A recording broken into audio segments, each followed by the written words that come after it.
অনু আনমনে বারান্দায় দাঁড়িয়ে আছে, শাফিনের সাথে কাটানো প্রত্যেকটা মুহূর্তে কথা চিন্তা করছে। কত ভালোবাসত সে অনুকে। সব সময় বলতো অনুকে ছাড়া শাফিন অসম্পূর্ণ, শাফিনকে সম্পন্ন করতে হলে অনুকে চাই। তাহলে এই 3 সপ্তাহের শাফিন কই ছিল? একবার একটি ফোন দিয়ে জিজ্ঞাসা করেনি সে কোথায় আছে? খবর পর্যন্ত নেয়নি। ভালোবাসা নাই ছিল, কিন্তু সামান্য দায়িত্ববোধের কারণে তো একবার ফোন দিতে খবর নিতে পারত। হয়তো এখনো শাফিনকে পূর্ণ করতে অনুর প্রয়োজন নেই, এখন তার পূর্ণ করার জন্য তার প্রিয়সী এসে গেছে, যে তার যোগ্য ও স্মার্ট। তাই খবর নেওয়া প্রয়োজন মনে করেনি। কথাগুলো মনে করতে চায় না অনু, কিন্তু কিভাবে যেন আপনি মনে এসে পড়ে যখনই একা থাকে। শাফিনের স্মৃতিগুলো তাকে তাড়া করে, কিছু সুখময় স্মৃতি আর কিছু দুঃখের স্মৃতিগুলো চাইলেও সে কোনোদিন ভুলতে পারবে না। হারিয়ে যাব একদিন আকাশের এক কোণে, পাবে না আমায় সেদিন, খুঁজবে সবখানে। হাসব সেদিন, ভাসব তোমার চোখের জলে, সেদিন বুঝবে কি ছিলাম তোমার জীবনে। সকালে ঘুম থেকে উঠে নামাজ পড়ে বারান্দায় দাঁড়িয়ে শাফিনের ভাবনার মগ্ন থাকা অনুর নিত্যদিনের অভ্যাস হয়ে দাঁড়িয়েছে। কিন্তু সে হয়তো জানে না, দূর থেকে কেউ একজন তাকে খুব গভীরভাবে পর্যবেক্ষণ করছে। আর সে কেউ একজন আর কেউ না, শাফিন নিজেই। শাফিনের বাসা থেকে ওদের বাসা খুব বেশি দূরে না, প্রায় 30 মিনিটের রাস্তা। ভোরের স্বপ্ন দেখার পর শাফিন অস্থির হয়ে পড়েছিল অনুকে দেখার জন্য। নিজের মনকে আর আটকে রাখতে পারল না সে। অস্থির মনটাকে শান্ত করার জন্য হলেও অনুকে এক নজর দেখার প্রয়োজন। সকাল থেকেই মনটা তাকে দেখার জন্য আকুপাকু করছে। তাই 19-20 না ভেবেই নামাজ পড়ে রওনা দেয় ওদের বাসার উদ্দেশ্যে। সেদিন সাদাতের সাথে দেখেই সে ধারণা করেছিল অনু তার বাবা মার বাসায় আছে। 5:30টার সময় শাফিন ওদের বাড়ির সামনে পৌঁছায়। অনুদের বাড়িটা খুব বেশি বড় না হলেও মোটামুটি বড় বলা যায়। দোতলা বাড়িটি। দোতলায় পূর্ব দিকে রাস্তার পাশে অনুর ঘর। ঘরের লাগোয়া একটি বারান্দা আছে। সেখানেই তারা কত রাত নির্ঘুম কাটিয়েছি। শাফিন নিচে দাঁড়িয়ে থাকত, অনু বারান্দায় দাঁড়িয়ে তার সাথে ফোনে কথা বলতো লুকিয়ে লুকিয়ে। একবার তো ধরা পড়ে গিয়েছিল, তারপর তাকে বেশ কিছুদিন ঘর থেকে বের হতে দেয়নি, বারান্দাও লক করে দিয়েছিল অনুর বাবা। শাফিন নিজেকে আড়াল করে এমন জায়গায় দাঁড়ায় যেখান থেকে অনুর ঘরের বারান্দা স্পষ্ট দেখা যাবে। অনুর এক নজর দেখতে পাওয়া ও কম কি। শাফিনের অপেক্ষার অবসান ঘটিয়ে প্রায় 20 মিনিট পর অনু বারান্দায় দাঁড়িয়ে আকাশের দিকে মুখ করে অনু কি যেন ভাবছে, আবার বিড়বিড় করে কি যেন বলছে। শাফিন কিছুই শুনতে পাচ্ছ না। এখন তার আকাঙ্ক্ষাটা আরও বেড়ে গেল, তার অনুর সাথে কথা বলতে ইচ্ছে করছে, কিন্তু কিভাবে বলবে? সে একবার অনুকে ভালোভাবে লক্ষ্য করল। পরনে সাদা রঙের একটি সালোয়ার কামিজ, চুলগুলো ছাড়া এলোমেলো হয়ে আছে, ঘুম থেকে ওঠার কারণে চোখগুলো ফুলে আছে। অনুকে বিয়ের পর আর সালোয়ার কামিজ পরতে দেখা যায়নি। বেশ চিকন হয়ে গেছে, দেখলেই বোঝা যায়, কিন্তু চেহারায় যেন লাবণ্যতা বেড়েই চলছে। হঠাৎ যেন অনু খুব সুন্দর হয়ে গেছে। অনু আপনমনে কিছুক্ষণ বিড়বিড় করে বারান্দা থেকে চলে গেল। ওর চলে যাওয়া দেখে শাফিন ধ্যান ভাঙল। সে চাইল অনুকে একবার ডাক্তারতে যেন এখনই চলে না যায়, কিন্তু পরবর্তীতে আবার চুপ হয়ে গেল। সে আরও কিছুক্ষণ অপেক্ষা করল অনু বারান্দায় আসে কিনা দেখার জন্য, কিন্তু তাকে আসতে না দেখে বাধ্য হয়ে বাড়ির দিকে রওনা দিল। সময় নষ্ট করলে চলবে না, অফিসে যেতে হবে সামনের সপ্তাহে ইরা আর তার এঙ্গেজমেন্ট, তখন তার ছুটির প্রয়োজন। এখন ছুটি নিলে পরবর্তীতে আর পাওয়া যাবে না। শাফিন বাসায় গিয়ে অফিসের উদ্দেশ্যে রওনা দিল। সেখানে ইরার সাথে দেখা হল, কিছুক্ষণ কথাবার্তা বলে যার যার কাজে মনোযোগ দিল। লাঞ্চ আওয়ারে ইরার জন্য অপেক্ষা করছে সাফিন। অন্যদিন হলে ইরা অপেক্ষা করত, তারপর একসাথে লাঞ্চ করত। তারপর সে বেরিয়ে পড়ে ইরাকে খুঁজতে, কিন্তু কেবিনে তাকে পায়ে গেল না। তাই সে একাই লাঞ্চ করে নিল। লাঞ্চ আওয়ারের 10 মিনিট ওভার হওয়ার পর ইরা ডেস্কেল। সাফিন তার কাছে জিজ্ঞেস করল এতক্ষণ কোথায় ছিল। হঠাৎই সাফিনকে সামনে থেকে ইরা হতচকিয়ে গেল। সাফিন, লাঞ্চ আওয়ারে কই ছিলা? তোমার জন্য অপেক্ষা করছিলাম। ইরা চোখ লুকিয়ে জবাব দিল, এই তো সামনে একটা আর্জেন্ট কাজে গিয়েছিলাম। সাফিন, কি এমন একজন কাজ ছিল আমাকে বলে যেতে পারলে না? আমাকে বললে আমি হেল্প করতাম, একসাথে লাঞ্চ করতাম। ইরা, তুমি কি আমাকে জেরা করছো সাফিন? এখন আমি কোথায় যাব না যাব সেটা তোমার কাছ থেকে পারমিশন নিয়ে যেতে হবে? সাফিন, আমি সে কথা বলিনি ইরা। আমি এমনি জিজ্ঞেস করছিলাম। আচ্ছা বাদ দাও, লাঞ্চ করেছ? ইরা, হ্যাঁ। এখন যাও, নিজের ডেস্কে যাও, এভাবে বেশিক্ষণ থাকলে সমস্যা হবে। সাফিন নিজের ডেস্কে ফিরে এলো আর ইরা যেন হাফ ছেড়ে বাঁচল। ছুটির সময় ইরা ওভারটাইম করবে বলে থেকে গেল, তাই সাফিন আর কথা বাড়ায়নি, একাই বেরিয়ে গেল। বেশ কিছুদিন ধরেই ইরার পরিবর্তন লক্ষ্য করছে সাফিন। আগে ফোন দিল ঘন্টার পর ঘন্টা কথা বলতে চাইত। সাফিনের সাথে এখানে সেখানে ঘুরতে যাওয়া, রেস্টুরেন্টে খাওয়া, শপিংয়ে যাওয়া কখনোই মিস করে না সে। আর এখন সাফিন আগ বাড়িয়ে বললেও সে ভালো লাগছে না বলে এড়িয়ে যায়। প্রায় সময় ফোন এনগেজ থাকে। জিজ্ঞেস করলে চিল্লাপাল্লা করে, নানান বাহানা দেয়। এসব বিষয়ে সাফিনা কোনো আগ্রহ নেই, কিন্তু কোথায় যেন একটা খটকা লাগে। ইদানিং ইরা ওভারটাইম বেশি করে। অফিস ছুটির পর সাফিন একাই বের হয়। কিন্তু হঠাৎ একদিন কিছু কাজ থাকায় সে আশেপাশে থাকে। হঠাৎই তার চোখ যায় একটা বাইকে করে আয়াজ আর ইরা যাচ্ছে।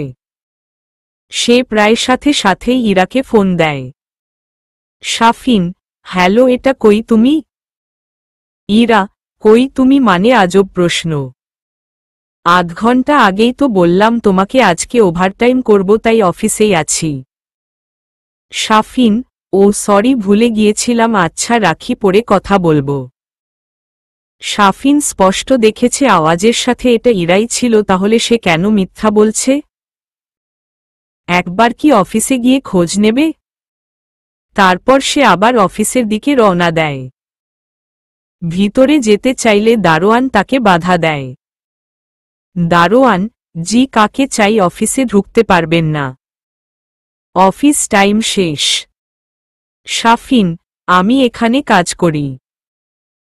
এই আমার আইডি। আসলে আমার এক ফ্রেন্ড ভিতরে আছে, ওভারটাইম করছে, জরুরি কিছু প্রয়োজনে তার সাথে দেখা করতে এসেছি। আইডি থেকে দারোয়ান আর তাকে আটকায় না। সে ভিতরে গিয়ে দেখে অনেকেই রয়েছে, কিন্তু সেখানে ইরাকে দেখতে পেল না। তাই সে অন্য এক কলিগ জিজ্ঞেস করল, আসিফ, ইরা কই? ওর তো ওভারটাইম করার কথা ছিল, কিন্তু ওকে তো কোথাও দেখতে পাচ্ছি না। আসিফ কিছুক্ষণ ভেবে বলল,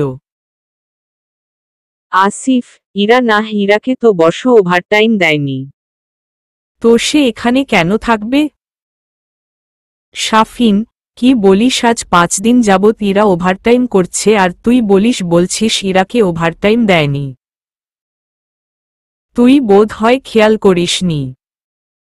আসিফ, দিল তো জানতামই। আমি দেখলাম ইরাকে একটা ছেলের সাথে বাইকে করে চলে যেতে। প্রায় প্রতিদিনই তো যায়। সাফিন, কখন বের হয়? আসিফ, অফিস ছুটি হওয়ার ঠিক 10 মিনিট পর। সাফিন, ধন্যবাদ দোস্ত। আজ তাহলে আসি, পরে কথা হবে।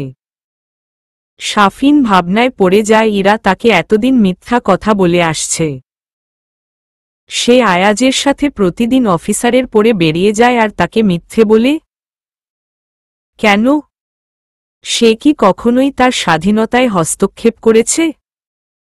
সাফিন তো বন্ধুবান্ধবের সাথে দেখা করতে বাড্ডাক্তার দিতে তাকে নিষেধ করিনি, তাহলে কেন লুকোচুরি? সাফিনকে খুঁজে বের করতে হবে। পরের দিন যথাসময়ে অফিস ছুটি হয় ও রীতিমতো ইরা সাফিনকে ওভারটাইম বলে বিদায় করে, কিন্তু সাফিন নিচে অপেক্ষা করে থাকে কখন ইরা নামবে। সবার ছুটির প্রায় 10 মিনিট পর ইরা ফোনে কথা বলতে বলতে নিচে নেমে আসে। 1-2 মিনিটের মধ্যেই আয়াজ একটা বাইক নিয়ে আসে আর ইরা তাকে পেছনে থেকে চেপে ধরে বাইকে উঠে পড়ে। ইরাকে ফলো করার জন্য সাফিন তার বন্ধু থেকে একটা বাইক নিয়ে আসেছে। তার মন বলছে পিছু করাটা অন্যায়, কিন্তু আবার এটাও বলছে অন্তত ডাক্তার টকলিয়ারের জন্য হলেও ফলো করা উচিত। 7-5 ভাবতে ভাবতেই সাফিন ইরাদের পিছনে যাওয়া শুরু করল। তাদের বাইক একটা রেস্টুরেন্টের সামনে থামালো। এটা তারা আর ইরার প্রিয় রেস্টুরেন্ট। ইরা আয়াজকে নিয়ে রেস্টুরেন্টের ঢুকল এবং প্রাইভেসির জন্য একটা কর্নারের টেবিলে বসল। সাফিন তাদের পিছু পিছু একটা টেবিলে বসল যেখান থেকে তাদের দেখা যায়। রেস্টুরেন্ট হালকা আলো জ্বলছে। হালকা আলোয় সাফিন দেখতে পাচ্ছে দুজন ছায়ামূর্তি একে অপরকে আলিঙ্গন করে আছে এবং আস্তে আস্তে আরও গভীরে যাচ্ছে। বাকিটুকু দেখার মতো শক্তি সাফিন জোগাতে পারল না, দ্রুত রেস্টুরেন্ট ত্যাগ করল। সে বিশ্বাস করতে পারছে না ইরা তাকে এভাবে ধোঁকা দিল। সে তার জন্য অনুকে ছাড়ল। আর 1 সপ্তাহ পর তাদের এঙ্গেজমেন্ট। সে কিভাবে এই কাজ করতে পারল? না, তার সাথে কথা বলতে হবে, সবকিছু মিটমাট করেই আগাবে সে। তা জানতে হবে ইরা কি চায়। পরের দিন অফ থাকায় সে ইরাকে বাসায় আসতে বলল, কিন্তু সে আসতে নারাজ। তার গুরুত্বপূর্ণ কাজ আছে বলে এড়িয়ে যেতে চাইল, তবুও সাফিন জোর করল। সাফিনের সাথে না পেরে ইরাকে আসতে হল। ইরা বাসায় হাজির হল সকাল 10টায়। সাফিন, তা কি খবর, কেমন চলছে দিনকাল? আজকাল তো দেখি আমাকে মনে পড়ে না। তোমায় আমি ফোন না দিল ফোন দাও না, খোঁজখবর নাও না, কোথাও ঘুরতে যাওয়া হয় না। সামনের সপ্তাহে আমাদের এঙ্গেজমেন্ট, তোমার তো কোনো এক্সাইটমেন্ট দেখতে পাচ্ছি না। তুমি সত্যি কি আমাকে বিয়ে করতে চাচ্ছেন তো? ইরা, এগুলো কি ধরনের হেয়ালি কথা সাফিন? আর বিয়ে করতে চাইব না কেন? একটু ঝামেলায় আছি, অফিসে ব্যস্ত, কাজের চাপ বেশি, তাই তোমার সাথে বেশি কথা হয় না, বাইরে যেতে পারি না। তার মানে এই না যে আমি তোমাকে বিয়ে করতে চাই না। সাফিন ইরার 2 হাত নিজের হাতে নিল। সাফিন, ইরা, আমি আজকে তোমার কিছু কথা বলবো, আগে আমার সম্পূর্ণ কথা শুনবে, তারপর কথা বলবে। রাগ করতে পারবে না, কারণ আমি কোনো কিছু প্রমাণ ছাড়া করি না। ওকে, আমাকে প্রমিস করো। ইরা, কি এমন কথা বলবে যে আমাকে প্রমিস করতে হবে? ওকে যাও, রাগ করব না, বল কি বলবে। তারপর সাফিন তাকে গত 2 দিনের ঘটনা বলে ও ইরা এসব কিছুই সরাসরি অস্বীকার করে। কিন্তু পরবর্তীতে সাফিন আসিফের কথা রেকর্ডিং রেস্টুরেন্টে ঢোকার সময় আয়াজ ও ইরান ছবি দেখায়। তারপর আর কোনো রাস্তা না পেয়ে ইরা সব স্বীকার করে। ইরা, প্লিজ সাফিন, আমাকে মাফ করে দাও। আমি চাইনি তোমার সাথে এমন করতে, কিন্তু কিভাবে যেন আমি ওর কথায় এসে যাই। সে আমাকে বলে তুমি আমার যোগ্য না। আমি তুমি ডিভোর্সি, তুমি নাকি বিয়ের পর আমাকে অনুর মতো করে মারবে, বকবে, আমার সব স্বাধীনতা কেড়ে নেবে। আমি যেন তোমার সাথে সব সম্পর্ক শেষ করে দেই। তারপর আস্তে আস্তে আমি ওর সাথে ক্লোজ হয়ে যাই। কিন্তু বিশ্বাস করো, আমি তোমাকে ভালোবাসি সাফিন। আমি তোমাকে ছাড়া বাঁচতে পারবো না। আমাকে এবারের মতো মাফ করে দাও, আর হবে না। প্লিজ আমাকে আর একটা সুযোগ দাও। শফিনও ইরাকে মাফ করে দেয় আর আয়াজের সাথে যোগাযোগ করতে নিষেধ করে দেয়। আর ইরাও সব মেনে নেয়। তারপরে আবার সবকিছু আগের মতোই হয়ে যায়। অফিসে যাওয়া ইরার সাথে লাঞ্চ, ছুটির পর ইরাকে বাসায় পৌঁছে দেওয়া। আর রাতে অনুর বাড়ির রাস্তায় দাঁড়িয়ে থাকা। 1 সপ্তাহ পর। এই 2 সপ্তাহ শাফিন প্রতিদিন রাতে অনুর বাড়ির সামনে দাঁড়িয়ে থাকত, সকালে চলে যেত, মাঝে মাঝে অনুকে রাতেও দেখা যেত, আবার মাঝে মাঝে শুধু সকালে। তার অভ্যাস যেন একদিনেই খারাপ হয়ে গেছে। অনুর ঘুমু ঘুমু চেহারাটা দেখা তার নেশা হয়ে গেছে। আজ তার এনগেজমেন্ট, আর তাই হয়তো আর আশা হবে না ভেবেই চলে যেতে নেবে। হঠাৎই সে সাদাতকে দেখল বাড়ির ভিতরে যেতে, হাতে কিছু কাগজপত্র। সে ভাবল বাইরে অপেক্ষা করা যাক, সাদাতকে অনুর থেকে দূরে থাকতে বলতে হবে।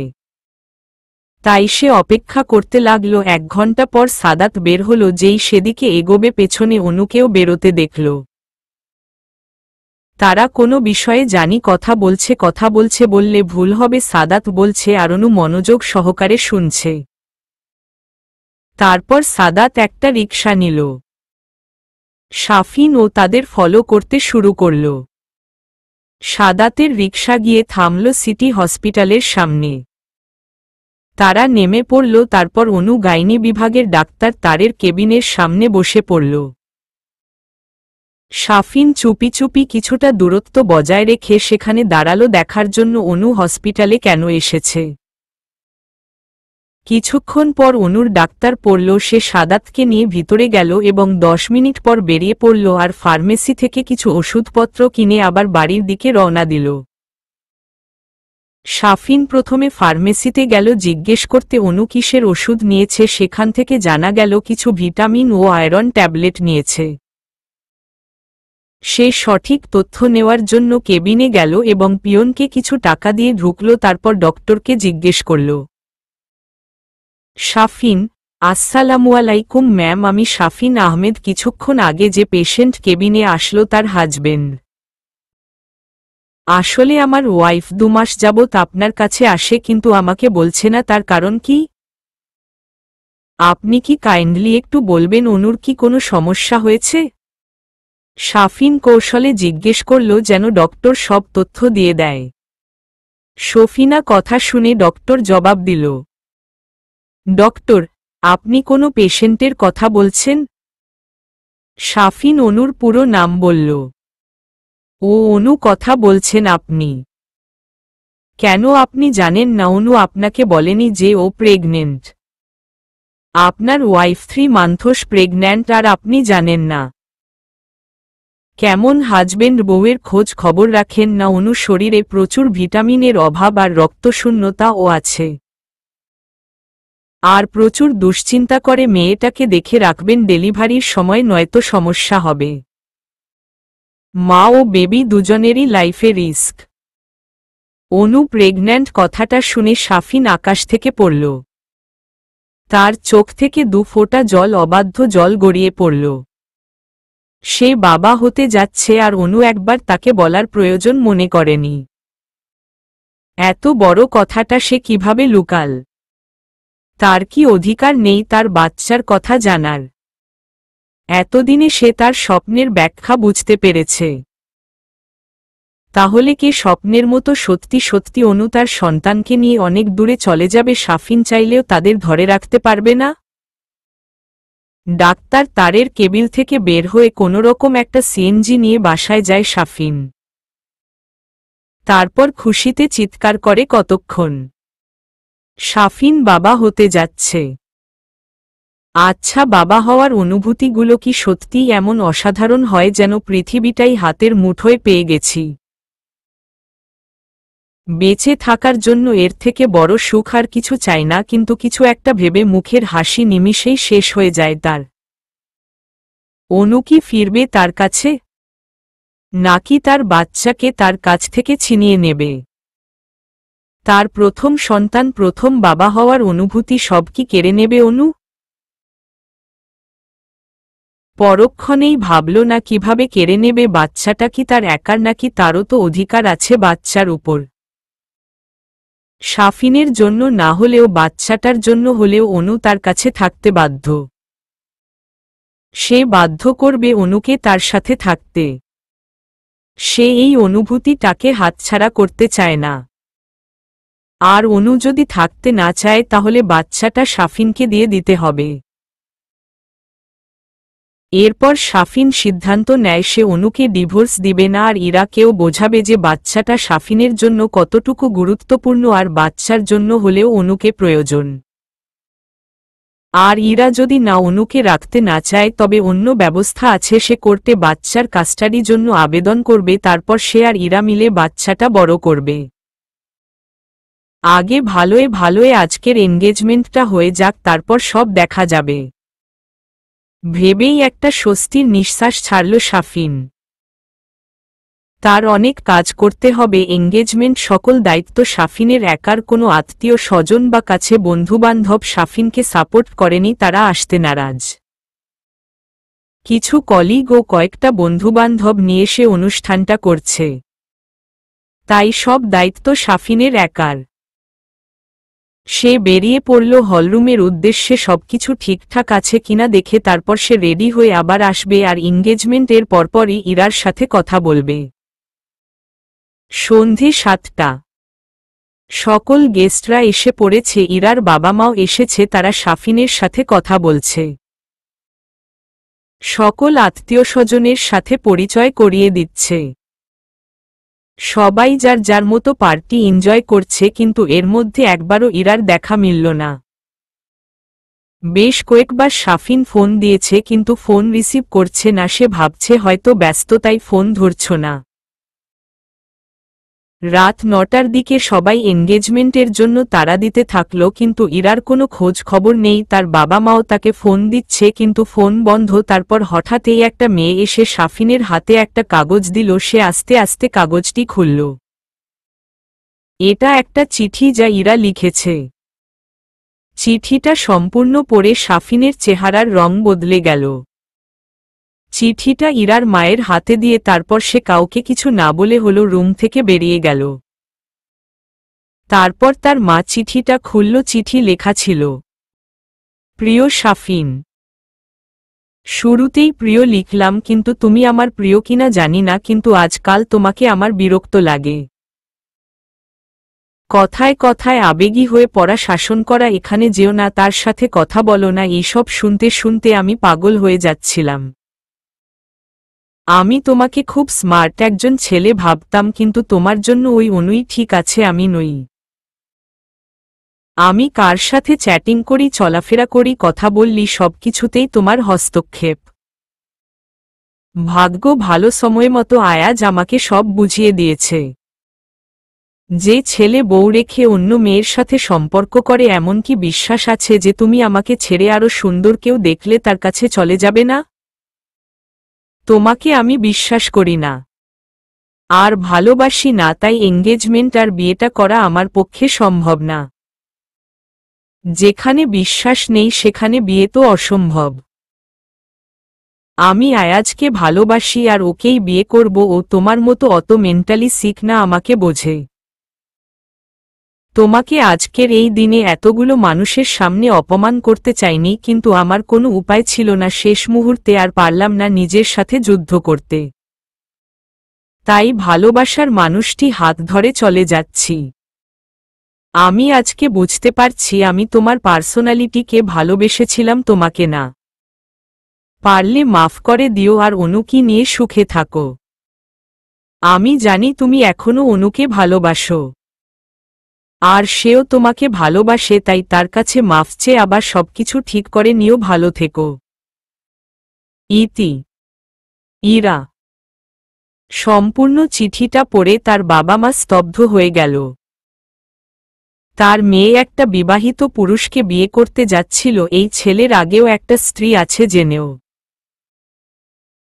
এত অধঃপতন হয়েছে, তার শেষ পর্যন্ত একটা পবিত্র সম্পর্ককে নষ্ট করল। তাদের মেয়ে ভাবতেও অবাক লাগছে। তারা ইরাকে কখনো কোনো কিছুর জন্য বাধা দেয়নি, সবসময় স্বাধীনভাবে চলাফেরা করতে দিয়েছে, তাই বলে মেয়ে এত নিচে নামবে তারা ভাবতে পারেনি।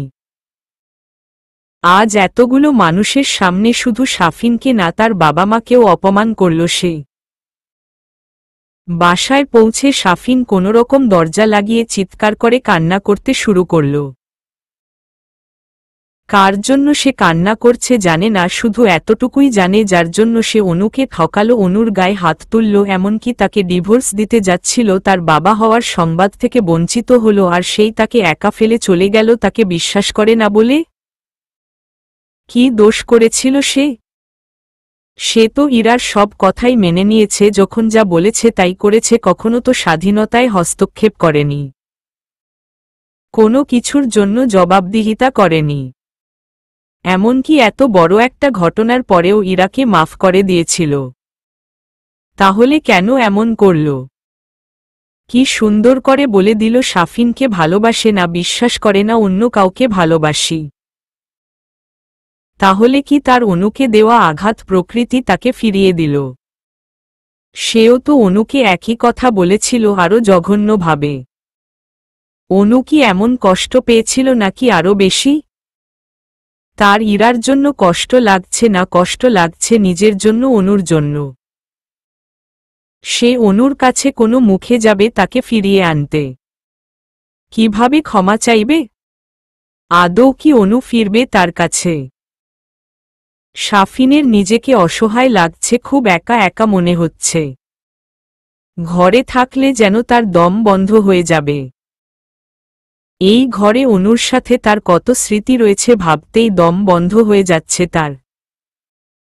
তার এখন অনুকে প্রয়োজন, খুব প্রয়োজন, সে বুঝতে পারছে অনুকে ছাড়া তার চলবে না। কিন্তু অনু তো নেই, দূরে চলে গেছে, শাফিন নিজে তাকে দূর করে দিয়েছে, কিন্তু এখন তার কাউকে প্রয়োজন যে তার কষ্ট বুঝবে। তারপরই হঠাৎ তার মায়ের কথা মনে পড়ল, সে উঠে দাঁড়ালো তার মায়ের কাছে যাওয়ার উদ্দেশ্যে। এখন তার কাউকে প্রয়োজন, খুব করে প্রয়োজন, কাউকে জড়িয়ে ধরে অশান্ত মনকে শান্ত করতে হবে। অনু থাকলে কাজটা বেশি ভালো হতো, কিন্তু আপাতত তার মাকে চাই। একমাত্র মাই পারবে সবকিছু ঠিক করতে। রাত 1:45 দরজায় বারবার কে যেন কলিং বেল বাজাচ্ছে আর সমানে দরজা ধাক্কাচ্ছে। কিছুক্ষণ আগেই ঘুমিয়েছিল শাওন আর হৃদি, কিন্তু দরজা ধাক্কা আর কলিং বেলের আওয়াজে তারা দুজনই হুড়মুড় করে উঠে পড়ল। আর কলিং বেলের বাজে আওয়াজে মিসেস রাহেলা ঘুম থেকে জেগে গেল। শাওন দরজা খুলে অবাক হয়ে গেল, তার সামনে দাঁড়িয়ে আছে তার ছোট ভাই, চুলগুলো এলোমেলো হয়ে আছে, চোখ মুখ ফুলে লাল হয়ে আছে, যেন এইমাত্র কান্না করে এসেছে, শার্টের অর্ধেক ইন করা, বাকি অর্ধেক ছাড়ানো। এত রাতে সেখানে কি করছে? আজ না তার এঙ্গেজমেন্ট ছিল ইরার সাথে, তাহলে সে এখানে কেন, আর চেহারার এই হাল কেন? বেশ কয়েকটা প্রশ্ন ঘুরপাক খাচ্ছে শাওনের মাথায়। বড় ভাইকে দেখে নিজেকে ঠিক রাখতে পারল না শাফিন, ক্লান্ত পায়ে সামনে এগিয়ে তাকে জড়িয়ে ধরেই চিৎকার করে কান্না করতে শুরু করল সে, আর বলতে লাগলো, আমার পাপের ফল আমি পেয়েছি ভাই, তোদের কথা সত্যি হয়েছে। আল্লাহ আমাকে উচিত শিক্ষা দিয়েছে। আমি আর সহ্য করতে পারছি না ভাই, আমার অনুকে চাই। ও আমার সব কষ্ট দূর করে দেবে, ওর কাছে জাদু আছে ভাই। আমাকে আমার অনু এনে দে। ছেলের এমন অবস্থা দেখে রাহিলা কান্না করে দিল, তার ধারণা সঠিক হয়েছে, ছেলে তার ভুল বুঝতে পেরেছে। সে এগিয়ে যায় ছেলের দিকে, মাকে দেখে সে ভাইকে ছেড়ে মায়ের পায়ের কাছে বসে পড়ল। তারপর পা জড়িয়ে ধরে বলল, আমার অনুকে চাই মা, আমার অনুকে চাই। আমি আমার বাচ্চাকে চাই। আমি ওদের ছাড়া বাঁচব না মা। আমি আমার অনুকে চাই। তোমার ছেলেকে অনু এনে দাও মা। আর কখনো সে অনুর অমর্যাদা করবে না, গায়ে হাত তুলবে না, বাজে কথা বলবে না। আমরা বাচ্চাকে নিয়ে খুব সুখে থাকব। অনুর কথা মতো আমাদের একটা ছেলে বাবু হবে, আমার মেয়ে বাবু চাই না, আর চাই না। অনু যা চাইবে তাই হবে। আমাদের মধ্যে আর কেউ কখনো আসবে না। আমার খুব কষ্ট হচ্ছে মা। অনেক চেষ্টা করেছি অনুকে ভুলে যাবার, কিন্তু পারেনি মা। তুমি ঠিক বলেছিলে, আমি অনুকেই ভালোবাসি, ইরাকে না। দেখো ইরা চলে গেছে, কিন্তু আমার একটু আফসোস হচ্ছে না, আরও ভালো লাগছে যে আমার আর অনুর মধ্যে আর কেউই নেই। হ্যাঁ, আমি অনুকে ভালোবাসি। তাই তো একদিন জন্যও আমি তাকে মনের আড়াল করতে পারিনি, প্রতিদিন রাতে তার বাড়ির সামনে দাঁড়িয়ে থেকেছি তাকে এক নজর দেখার জন্য। প্রতিটা রাত নির্ঘুম কাটে অনুর স্মৃতিতে। আমি ওকে ভালোবাসি মা, আমার অনুকে এনে দাও। আমার কিছু চাই না মা, কিচ্ছু চাই না। মিসেস রাহেলা ঠায় দাঁড়িয়ে আছে, ছেলের কষ্ট তার সহ্য হচ্ছে না, সে জানে না আগে কি হতে চলেছে। তার ভুলের মাসুল তো তাকে দিতেই হবে। অনু যে তাকে মাফ করবে না সেটা শিওর। আর মাফ করলেও কখনোই শাফিনের কাছে ফিরবে না, সেটা তার কথা দ্বারাই বুঝতে পেরেছে। কিন্তু অনুকে না পেলে তো তার ছেলেটা পাগল হয়ে যাবে। কি করবে সে এখন? সে তো অনুকে কথা দিয়েছে অনু যা সিদ্ধান্ত নিবে তিনি সব সময় তার পাশে থাকবে। আর ভাবতে পারল না সে আগে শাফিনকে শান্ত করতে হবে। অন্যদিকে রিধি শাফিনের আচরণে বিরক্ত হয়ে গেল। এত কিছু করার পর তার অনুকে চাই। বাইরে ফষ্টিনষ্টি করার সময় এসব কথা মনে ছিল না, সে অনুকে ছাড়া বাঁচবে না। এখন ইরা ডাক্তার নিটা ছেড়ে গিয়েছে বলে তার অনু চাই। অনু তো মুড়ির মোয়া চাইলেই পাওয়া যাবে। যেন তার কোনো আত্মসম্মান নেই। যত সব নাটক। সাইকো একটা, মনে মনে আরও অসংখ্য গালি দিয়ে রুমে চলে গেল সে। এতদিন কঠোর থাকলেও তার ভাইকে কান্না করতে দেখে কঠোর হতে পারল না শাওন। শাফিন কখনোই এমন ছিল না, কেন যে এসব হয়ে গেল বুঝতে পারছে না সে। কিন্তু ভুল যেহেতু করেছে মাসুল তো তাকে দিতেই হবে। আর শাওনের মনে হয় না অনু শাফিনের কাছে ফিরবে। একটা দীর্ঘ নিঃশ্বাস ছেড়ে শাফিনের কাছে যায় শাওন। ছোট ভাইয়ের কষ্ট দেখতে পারবে না সে। প্রথমে তাকে শান্ত করার প্রয়োজন। সকালে সাদাত ভাই এসেছিল। অনুর ভিসা কাগজ এসে পড়েছে জানাতে। প্রায় সপ্তাহখানেক পরের টিকিট কেটেছে।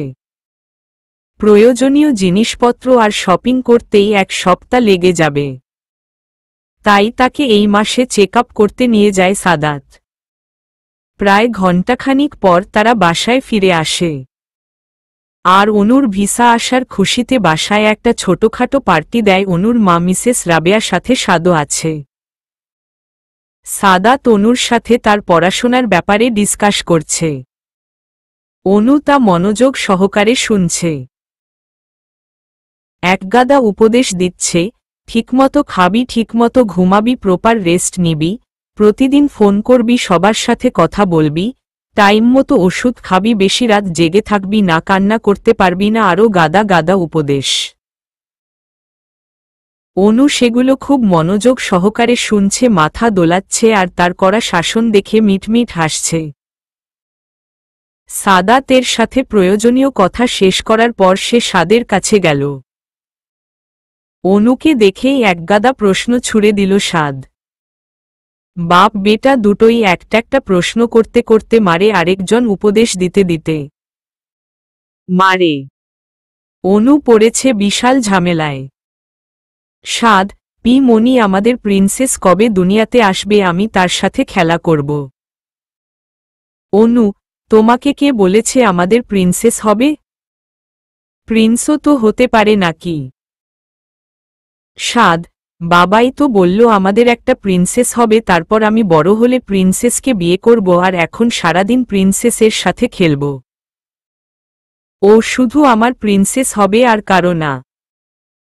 অনু, ও বাবা প্রিন্সেস হবে নাকি প্রিন্স হবে তারই খবর নেই, আর সে বড় হয়ে বিয়ে অবধি চলে গেছে। সাদ, আরে বাবা তুমি দেখো আমাদের প্রিন্সেসই হবে আর আমি তার সাথে খুব খেলা করব। তারপর বিয়ে করে পুতুলের মতো করে সাজিয়ে রাখব, বাবা বলেছে তো, আর বাবা যাই বলে তাই সত্য হয়। অনু হেসে দিল তার পাকা পাকা কথা শুনে। তারপর সে সাদাতের কাছে গেলে সে কিছু কাগজপত্র ঘাটাঘাটি করছে। অনু, কি করছেন সাদাত ভাই? কোনো সমস্যা? আপনাকে বেশ চিন্তিত লাগছে। সাদাত, আর বলিস না, মাথা থেকে একটা আপদ বিদায় করব বলে ভেবেছি। তাই আপদটা যেন তাড়াতাড়ি বিদায় হয় সেই কাজই করছি। অনু বুঝতে পারল সাদাত ভাই তাকে নিয়ে মজা করছে, তাই সে তাকে পাত্তা না দিয়ে সাদাতকে জিজ্ঞেস করল, অনু, তুমি কি আমার সাথে যাবে? সাদাত, হে, তোকে পৌঁছে দেওয়ার জন্য। পৌঁছে দিয়ে সবকিছু ঠিকঠাক করে চাচ্চু আর চাচির সাথে কথা বলে পরেই আসবো, না হলে দেখা যাবে তুই বেশি আদরে আদরে বাদর হয়ে গেছিস আর খাওয়া দাওয়া, নিজের খেয়াল রাখা সব গোল্লায় গেছে। দায়িত্ব যখন নিয়েছি পূরণ করে তবেই ছাড়ব। শুনিস নি ডাক্তার তার কি বলল? তোর শরীরে প্রচুর ভিটামিনের অভাব আর রক্তশূন্যতা আছে। তোর তো নিজের প্রতি কোনো ধ্যানই নেই, তাই আমাকেই সব করতে হবে নাকি? সাদাতের কথাগুলো অনুমুগ্ধ হয়ে শুনছে। লোকটা কি সুন্দর করে কথা বলে সবকিছু মজা ছলে উড়িয়ে দিল ও বেশ প্রয়োজনীয় কথা তার মধ্যে বলে ফেল, এই যে দায়িত্বের কথাটা। সে শাফিনের দায়িত্ব ছিল জেনেও শাফিন সৌজন্যতার খাতিরেও খোঁজ নেয়নি। আর এই যে সাদাত ভাই সামান্য কথা দিয়েই সবকিছু নিঃস্বার্থভাবে করে যাচ্ছে, অনুকে মেন্টালি সাপোর্ট দিচ্ছে, আবার নিজ দায়িত্বে দূরদেশে চেনা মানুষের কাছে রেখে আসছে। আজকালকার আপন ভাইয়েরাও এরকম করে না, যতটুকু না সাদাত তার মামাতো ভাই হয়ে করছে। সে এই লোকটার কাছে চিরকৃতজ্ঞ থাকবে। বেশ হাসি তামাশা মধ্য দিয়ে রাতটা কেটে গেল তাদের। সাদাত আর সাদ রাতে বাসায় চলে গেল। কিন্তু কে জানত কালো অতীতগুলো অনুর জীবনে আবার হানা দিবে, সবকিছু এলোমেলো করে দিতে। প্রতিদিনের মতোই সকালে নামাজ পড়ে বারান্দায় গেল অনু। এখনো পূর্বের আকাশে সূর্য উঁকি দেয়নি, চারদিকে হালকা আলো ছড়িয়ে আছে। সে আকাশের দিকে তাকিয়ে শাফিনের চিন্তায় মগ্ন। হঠাৎ তার চোখ গেল সামনের রাস্তার দিকে। কেউ একজন তার দিকে তাকিয়ে আছে একধানে। তাকে চিনতে বেশি বেগ পেতে হল না অনুর। রাস্তায় শাফিন দাঁড়িয়ে আছে। হঠাৎ অনুর কলিজার পানি শুকিয়ে গেল। শাফিন এখানে কি করছে? সবেমাত্র সবকিছু গুছিয়ে এগিয়েছিল সে, তাহলে এখন সেখানে কেন এসেছে? সবকিছু এলোমেলো করতে আর দাঁড়িয়ে থাকতে পারল না সে, দৌড়ে ঘরের মধ্যে ঢুকে গেল, বারান্দার দরজা লাগিয়ে দিল। চিৎকার করে কাঁদতে শুরু করল। অন্যদিকে অনুর ঘরে যাওয়া দেখে শাফিন তাকে ডাকতে শুরু করল, কিন্তু অনেক ফিরেও তাকাল না। হঠাৎ অনুর কান্নার আওয়াজ শুনে অনুর মা ঘরে দরজা ধাক্কাতে লাগল। মাত্র নামাজ পড়ে উঠেছিল সে, আচমকা অনুর কান্নার আওয়াজ শুনে সে তাড়াতাড়ি অনুর রুমে গেল। রাবেয়া, অনু, মা, কি হয়েছে তোর? কান্না করছিস কেন? দরজা খোল, কি হয়েছে আমাকে বল। অনু, দরজা খোল মা। কিন্তু অন্য দরজা খুলল না।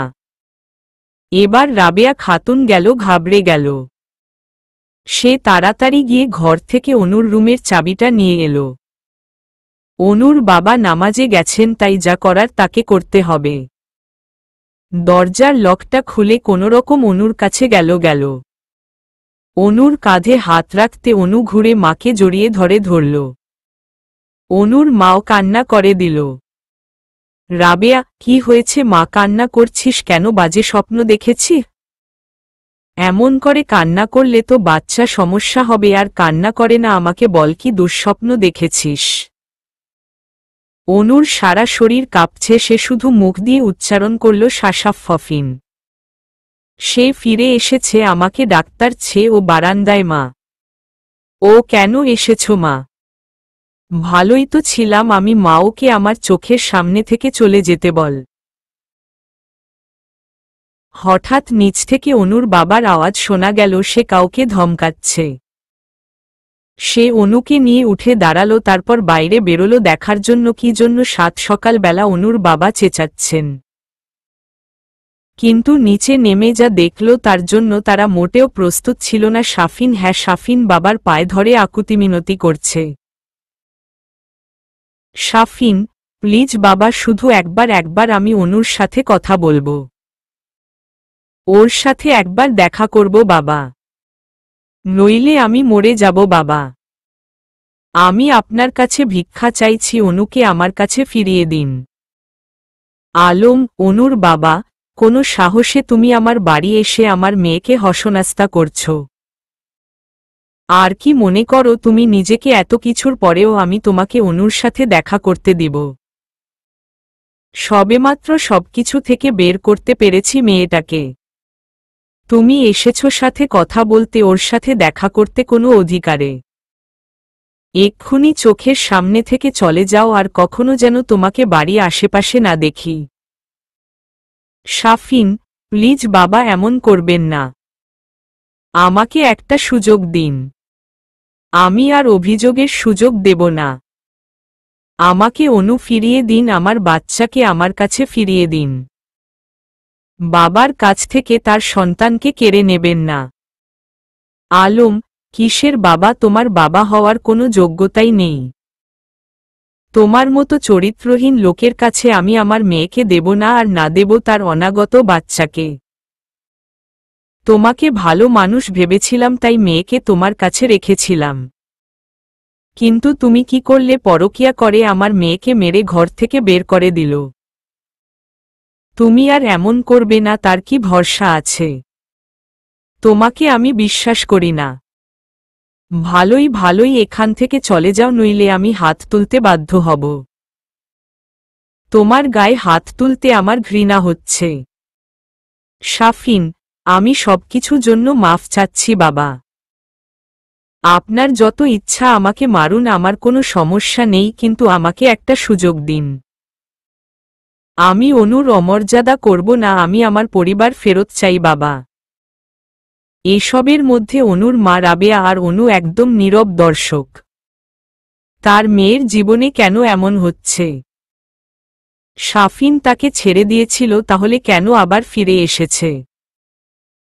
যখন দেখল শাফিনকে কোনোভাবেই থামানো যাচ্ছে না, সে অনুর শাশুড়ির নাম্বারে ডাক্তার করল। ছেলেকে শান্ত করে রুমে রেখে এসে ছেলের চিন্তা করতে করতে কখন যে চোখ লেগেছিল বুঝতেই পারিনি সে। হঠাৎ করে ফোনের রিংটোনে আওয়াজ শুনে ঘুম ভেঙে গেল। ঘড়ির দিকে চোখ পড়তেই দেখল 6টা বাজে। এত সকালে কে ফোন দিল? ফোনের নম্বর দেখেই বুঝতে পারল কোনো সমস্যা হয়েছে। সে তাড়াতাড়ি রিসিভ করতে শোনা গেল, রাবেয়া, হ্যালো আপা, 7 সকালে আপনার ছেলে বাড়ির সামনে এসে পাগলামি করছে, কোনোভাবেই তাকে থামানো যাচ্ছে না। এদিকে অনু কান্না করতে করতে অস্থির হয়ে যাচ্ছে। দয়া করে আপনার ছেলেকে এখান থেকে নিয়ে যান, নইলে একটা না একটা কেলেঙ্কারি হয়ে যাবে। আমরা পুলিশ ডাকতে বাধ্য হব। রাহেলা, আমার ছেলে মানে শাফিন? শাফিন তো এতক্ষণ ঘরে ছিল, তাহলে কখন গেল সেখানে? রাবেয়া, আমি কিচ্ছু জানি না আপা, আপনার ছেলে পাগলামো শুরু করে দিয়েছে। প্রচুর চেঁচামেচি করছে অনুকে নিয়ে যাবার জন্য। তাড়াতাড়ি কিছু করুন, আপনার ছেলেকে নিয়ে যান। রাখি। রাহেলা হতভম্ব হয়ে বড় ছেলের রুমের সামনে দরজা নক করল। কয়েকবার নক করার পর শাওন জেগে গেল। শাওন, কি হয়েছে মা? এত 7 সকালে ডাক্তার মন করছো কেন? কিছুক্ষণ আগেই তো ঘুমালাম। রাহেলা, শাওন বাবা, শাফিন অনুদের বাড়ির সামনে গিয়ে ঝামেলা করছে, তুই তাড়াতাড়ি যা। ওকে বুঝিয়ে শুনিয়ে বাসায় নিয়ে আয়। আল্লাহই জানেন আমার ছেলেটার কি হবে বলেই মনে করে কেঁদে উঠল সে। এদিকে অনুর মা 7 সকালেই এসব ঝামেলা দেখে সাদাতকে ফোন করলে ফোন পেয়ে এসে 10 মিনিটের মধ্যে বাসায় চলে আসল। এসে দেখল শাফিন এক প্রকার ঝামেলা বাঁধিয়ে দিয়েছে অনুর বাবার সাথে। অনুকে নিয়ে যাবার জন্য জোরাজোরি করছে। অনুর মা আপাতত অনুর সাথেই আছে। অনুর কান্না থেমে গেছে। সাদাত প্রায় ধাক্কা দিয়ে শাফিনকে সরিয়ে দিতে যাচ্ছে, কিন্তু শাফিন যেন বদ্ধ উন্মাদ হয়ে গেছে, কোনো কিছুই তার গায়ে লাগছে না। সাদাতের সাথে এক প্রকার গণ্ডগোল বেঁধে গেল।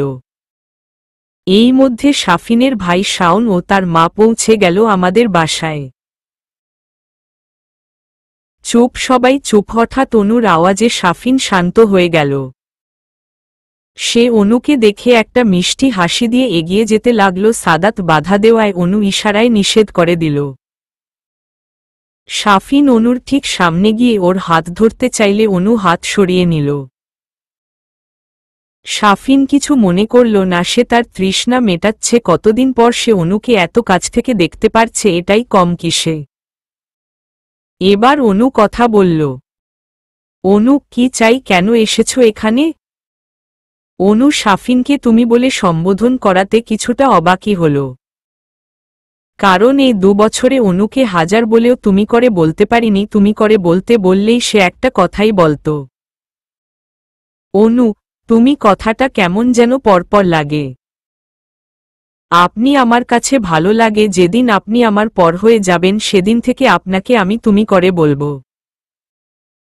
তাই শাফিন আর কথা বাড়ায়নি। শাফিন কাছে অনুর মুখে আপনি ডাক্তারটা সবথেকে মধুর ডাক্তার মনে হতো, কিন্তু আজকে অনু তাকে তুমি করে বলছে, তাহলে কি অনু তাকে পর করে দিয়েছে? হ্যাঁ, পরই তো সে নিজেই অনুকে পর করে দিয়েছিল, তাই অভিমান তো হবেই। কিন্তু এইবার অভিমান ভাঙতে তার বেশ কাঠঘর পোড়াতে হবে। এবার সে খুব বেশি আঘাত দিয়েছে অনুকে। ভাবতেই মুচকি হাসল সে। অনু, কি হলো, কথা বলছো না কেন? কেন এসেছ এখানে, কি চাই? শাফিন অকপটে বলে দিল, তোমাকে চাই আমার। অনু, কেন আমাকে কেন চাই? আমার মতো সেকেলে আনস্মার্ট পরনির্ভরশীল একটা মেয়েকে কেন চাই তোমার? আমার তো যোগ্যতাই নেই তোমার সাথে থাকার। তুমি নিজে আমাকে তোমার লাইফ থেকে দূর করে দিয়েছে, তাহলে এখন কেন ফিরে এসেছ? আর তোমার ইরা কই? শাফিন হতাশ কণ্ঠে বলল, ইরা নেই, চলে গেছে, সে অন্য কাউকে ভালোবাসে।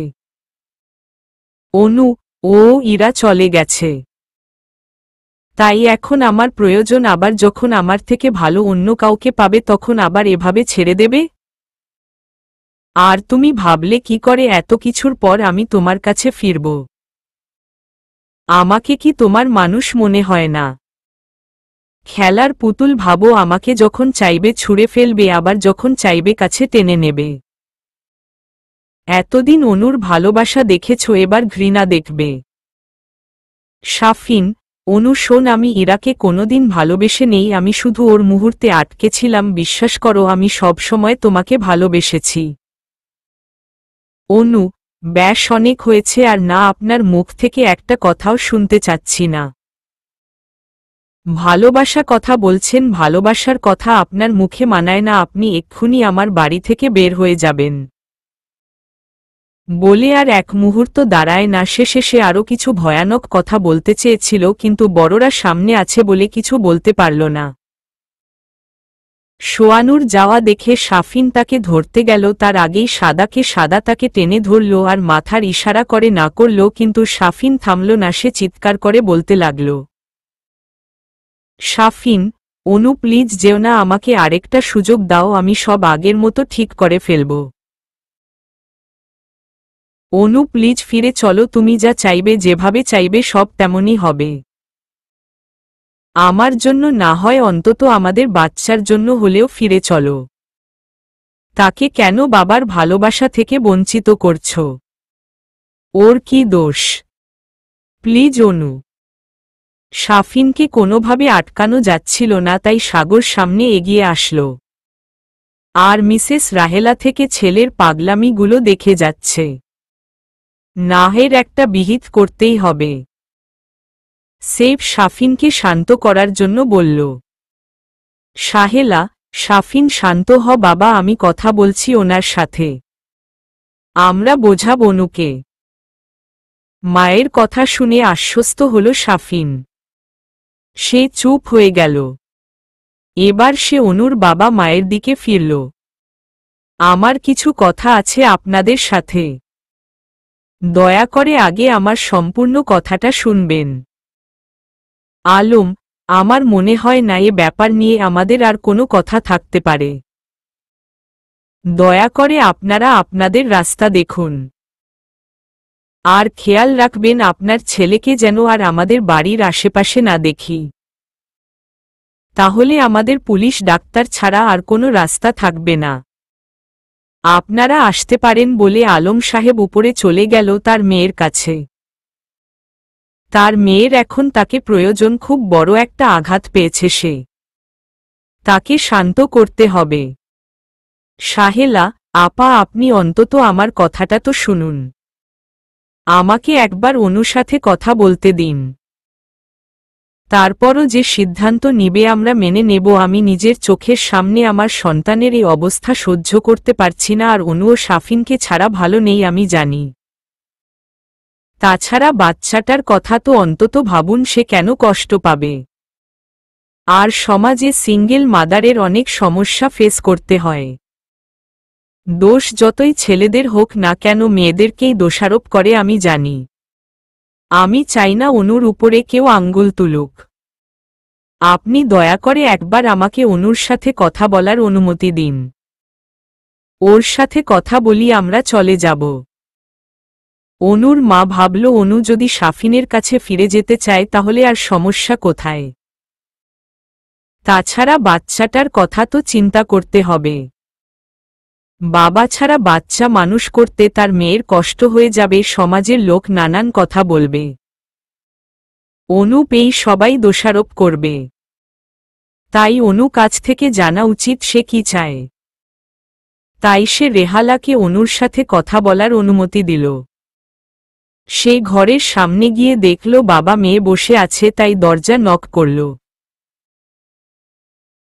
অনুর বাবা বলে উঠল, আলম, আপনি এখানে কেন? আপনাকে তো বলা হয়েছে যে আমরা কোনো কথা শুনতে চাই না। আমাদের মেয়ে এত ফেলনা হয়ে যায়নি যে আপনার চরিত্রহীন ছেলের কাছে তাকে ফেরত পাঠাতে হবে। অনু বাবাকে থামিয়ে দিল। অনু, আসতে দাও ওনাকে। বাবা তুমি চিন্তা করো না, উনি হয়তো আমার সাথে কথা বলতে চান। মেয়ের কথা শুনে আলম সাহেব আর কথা বাড়ালেন না, অনুর ঘর ত্যাগ করলেন। আর মিসেস রাহেলা গিয়ে অনুর পাশে বসে আমায় হাত নিজের মুঠোয় নিয়ে নিল। রাহেলা, অনু মা আমার, আমি জানি আমি এখন যে কথাগুলো বলবো তুই আমাকে স্বার্থপর ভাববি। হ্যাঁ, আমি স্বার্থপর নিজের সন্তানের জন্য। হয়তো প্রত্যেক মাই তার সন্তানের জন্য স্বার্থপর হয়। দেখ অনু, জীবনে কেউই একা চলতে পারে না, সবারই একটা না একটা সঙ্গীর প্রয়োজন। তার সুখ দুঃখ হাসি কান্না সবকিছু ভাগাভাগি করার জন্য। আমার ছেলেটার তোকে প্রয়োজন। সে তোকে অসম্ভব ভালোবাসে। আর পুরুষ মানুষ একটু আকটু এসব করেই। ওকে এবারের মতো মাফ করে দে অনু। তোরা আবার আগের মতো হয়ে যা। আর তাছাড়া একবার বাচ্চাটার কথা তো ভাব। সে কেন বাবা থাকতে এতিমের মতো বড় হবে? তারও তো বাবার প্রয়োজন। আমার ছেলেটাকে মেনে নে অনু। শাশুড়ির কথাগুলো শুনে অনু একটা তাচ্ছিল্যের হাসি হাসল। অনু, আপনি প্রমাণ করে দিল ন মা, শাশুড়ি কখনোই মা হয় না। যদি আজকে আমার জায়গায় আপনার মেয়ে থাকতো তাকে কি শাহিনের মতো ছেলের হাতে তুলে দিতেন? আর জীবন একা চলার কথা বলছেন, তোকে বলেছে আমি একা, আমার পাশে আমার বাবা মা আছে, আমার সন্তান আছে, আর কি চাই বেঁচে থাকার জন্য? আর একটা কথা কি জানেন মা? ভালোবাসা মূল ভিত্তি হচ্ছে বিশ্বাস। আর একবার বিশ্বাস ভেঙে গেলে সেখানে আর ভালোবাসা তৈরি হয় না। বিশ্বাস হচ্ছে কাচের মতো। ভেঙে গেলে খুব কষ্টে হয়তো জোড়া লাগানো যায়, কিন্তু দাগ সারা জীবন থেকে যায়। এই দাগ নিয়ে আর যাই হোক সংসার করা যায় না। আমাকে মাফ করবেন, আমি আপনার কথাটা রাখতে পারলাম না।